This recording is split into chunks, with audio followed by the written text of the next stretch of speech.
നമ്മുടെ മാതൃഭൂമി ചാനലിൽ ഈ അടുത്തായിട്ട് കുറച്ച് ഗുണ്ടടിക്കാരെ എടുത്തിട്ടുണ്ട്. ഗുണ്ടടി എന്ന് വെച്ചാൽ അമ്പോ ഒരിക്കലും സഹിക്കാനൊക്കാത്ത ഗുണ്ട അടിക്കുന്നത്, അടിച്ചടിച്ചടിച്ചങ്ങ് തകർക്കുക. ഈ കേരളത്തിലെ രാഷ്ട്രീയ ഗുണ്ടൊക്കെ അടിച്ചാൽ വലിയ കുഴപ്പമില്ല. എൻ്റെ പൊന്നു മാതൃഭൂമി, നിങ്ങളിലെ പണ്ട് പറഞ്ഞ പോലെ ഒരു സർക്കാർ വണ്ടി പോലെ ഓടിച്ചുകൊണ്ട് പോകുന്ന ഒരു സ്ഥാപനമാണ്.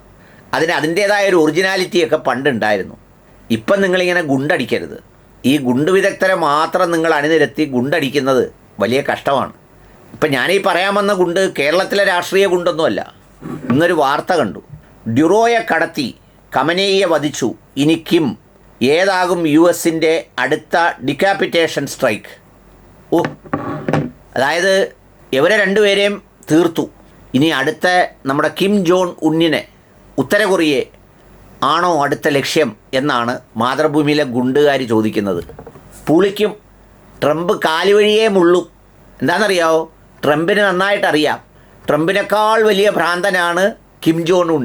ട്രംപ് രാവിലെ ഉച്ചയ്ക്കും വൈകിട്ടും 4 ഗുളിക വീതമാണ് കഴിക്കുന്നതെങ്കിൽ 16 ഗുളിക കഴിക്കേണ്ട അസുഖം ഉണ്ടായിട്ടും കഴിക്കാതിരിക്കുന്ന ആളുടെ പേരാണ് കിം ജോൺ ഉൻ.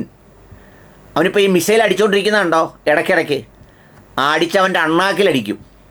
അങ്ങ് അമേരിക്കയുടെ അണ്ണാക്കിലടിക്കാനുള്ള ദീർഘദൂര മിസൈലുണ്ട് കയ്യിൽ. പിന്നെ ആറ്റം ബോംബും ഉണ്ട്. യുറേനിയമൊക്കെ സമ്പുഷ്ടീകരിച്ച് നല്ല പരുവത്തിന് വെച്ചേക്കുക.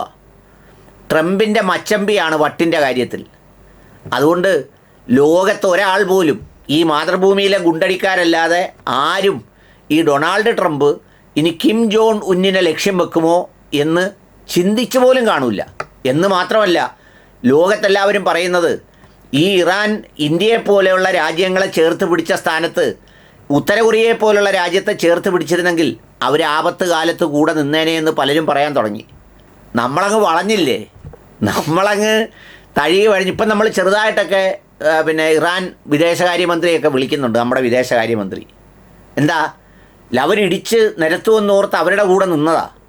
ഇപ്പം നിരത്തുന്നില്ല, തിരിച്ചാണ് നിരത്തുന്നതെന്ന് തിരിച്ചറിഞ്ഞപ്പോൾ എന്നാൽ പിന്നെ ഇടിക്കുന്നവൻ്റെ കൂടെ നിൽക്കാം എന്ന് കരുതി ഇന്നലെയൊക്കെ കണ്ടു ഫോൺ ചെയ്ത് സംസാരിച്ചത്രേ. എങ്ങനെയുണ്ട്, സുഖമാണോ എന്നൊക്കെ ചോദിച്ചു. അനുശോചനമൊക്കെ പോയി രേഖപ്പെടുത്തി. മനസ്സിലായില്ലേ പറഞ്ഞ്? സത്യത്തിൽ വലിയ കോമഡിയാണ് ഈ കാഴ്ചകളും നമ്മുടെ മാതൃഭൂമിയുടെ ഗുണ്ടും.